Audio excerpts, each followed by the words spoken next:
Okay అండి. Thank you. బాగుంది. ఈ సంక్రాంతికి ఫస్ట్ టచ్ బాగుంది. ఓపెనింగ్ బాగుందయా. కి అన్సు లాంటి ఎప్పుడో నేను యంగ్స్టర్గా ఉన్నప్పుడు లేదా నా చిన్నప్పుడు నాకు గుర్తులేదు, మన్మధుడు సినిమా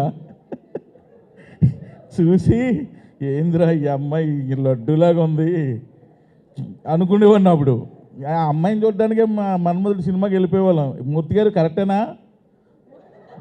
మూర్తి గారు, ఈ అమ్మాయి అనకాపిల్లో మనం అమ్మాయిని చూడడానికే ఓ రేంజ్లో ఉండేది బాబు. మీకు తెలియకపోతే ఒకసారి పెట్టి చూడండి, నెక్స్ట్ లెవెలే. సో అలాంటి అమ్మాయి ఒక్కసారి ఈ సినిమాలో హీరోయిన్గా కళ్ళ ముందు రాబోసరికి అసలు ఏంది ఇది నిజమేనా అనిపించింది. ఇప్పటికీ అలాగే ఉందా? కొంచెం సన్నబడింది, నేనే కొంచెం తిని పెంచమ్మా, తెలుగుకి సరిపోదు, కొంచెం అన్నీ కొంచెం ఎక్కువ సైజుల్లో ఉండాలని చెప్పా. పర్లేదు, కొంచెం ఇంప్రూవ్ అయింది. నెక్స్ట్ టైంకి బాగా ఇంప్రూవ్ అవుద్ది.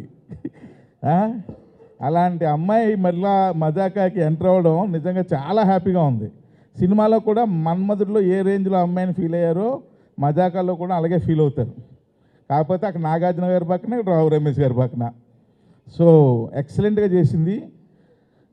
కాకపోతే పాపం అంతా లండన్ ఇంగ్లీష్. ఇప్పుడు వరకు ఇన్ని రోజులు షూట్ చేసాం కానీ గుడ్ మార్నింగ్ తప్ప ఏ మొక్క నాకు అర్థం అవలా ఏం చెప్తుందో. అంత అంటే ఇంగ్లీషు నాకే అంతంత మాత్రం వచ్చు. ఈ అమ్మాయి జెట్ స్పీడ్లో మాట్లాడుతుంటుంది. అది మామూలు రేంజ్ కాదు.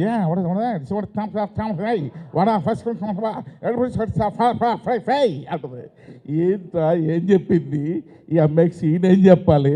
ప్రసన్న గారు డైలాగ్ చెప్పండి చాలు, నా పని నేను చేసుకుంటాను. అలాగే పని చేసాం. అంత సూపర్ ఇంగ్లీషు. కానీ ఎరక్కొట్టింది. ఆ తర్వాత మా